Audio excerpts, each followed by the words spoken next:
Erick Stakelbeck is a good friend of the program and the host of Stakelbeck on Terror on CBN, and the author of this book, which somebody says is genius. I do. This is a great, great book to be your handbook to understand the Muslim Brotherhood, which every American could or should. The Brotherhood, America's next great enemy, already here. Erick, how are you? Glenn, great to be with you.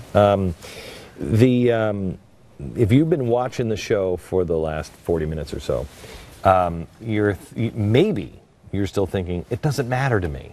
I don't care about the Bible. I don't care about how our history and what we're doing. That's all ancient history. It's all dusty stuff. I don't care about what they do in Egypt. I don't care what they do in Turkey or Libya. Why should you care?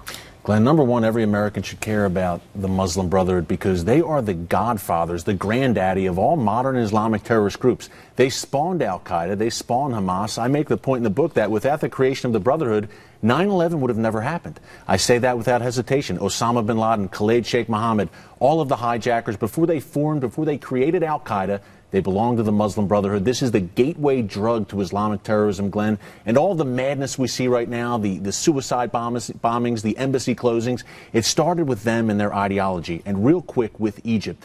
Now, right now, people might say, what happens over there doesn't affect us here. Well, I can tell you, Egypt right now is leaning towards civil war. And if the Suez Canal is targeted, Glenn, where a good amount of the world's oil passes through every day on its way here to America, every American will feel that in their wallet. Oh, we have a global collapse. Yeah. We are so close. Bloomberg said, was it yesterday or the day before?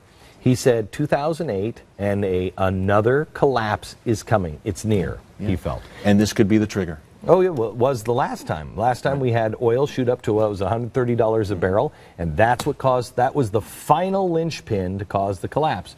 So if America is not standing around, America's not able to do anything, is there any little bright spot in the Middle East besides Israel? And what does Israel do?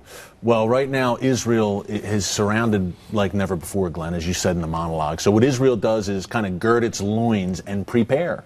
Because Syria is on fire, Egypt is on fire, Lebanon is on fire. Israel's borders are literally on fire. What do? They need to be strong. Need to be strong and not listen to what the Obama administration is telling them, number one. Any other bright spots in the Middle East right now, Glenn? I really can't say that there are. Okay, help me out on this.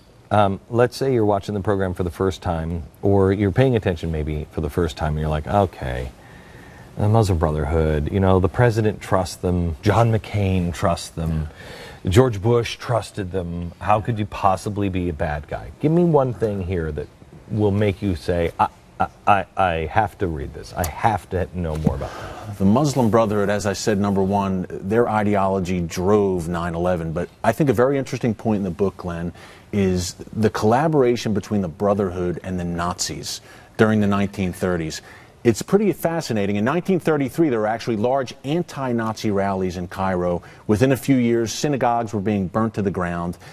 Publications in Egypt pulled right out of Nazi propaganda, anti-Jewish publications. They collaborated closely with Hitler's war machine to spread the final solution to the Jews of the Middle East and to North Africa. This is a group that's been steeped in violence, in martyrdom from their founding. They assassinated Egyptian government officials. And a key point here to remember, Glenn, they've been down this road before. Right now, the Brotherhood has its back against the wall. In the early 1950s, I explain in the book, they were stamped out.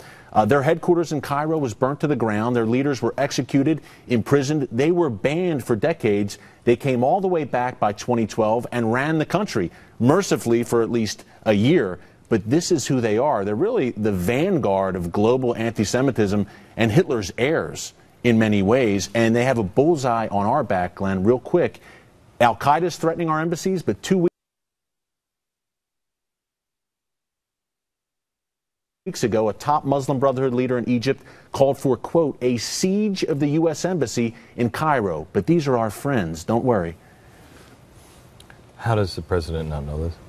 I think he knows. I mean, Glenn, unless you're completely blind, you have your head in the sand, at this point, you have to know what the Muslim Brotherhood's all about. Look, their motto reads in part, jihad is our way, dying in the way of Allah is our highest hope. The president knows that. Every time a Muslim Brotherhood leader darkens the halls of the White House, President Obama knows what they're all about. There might be some naive bureaucrats of the John Kerry stripe at the State Department who don't get it, but Obama knows. At the end of the day, he is a transformative leftist. The Brotherhood is also a very transformative organization. Peace and Justice Party. Peace and Justice, absolutely. Kind of in a strange way, Glenn, kind of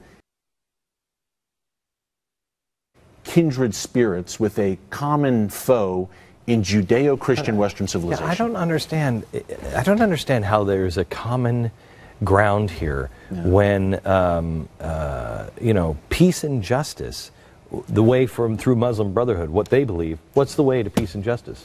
Sharia law. Sharia law.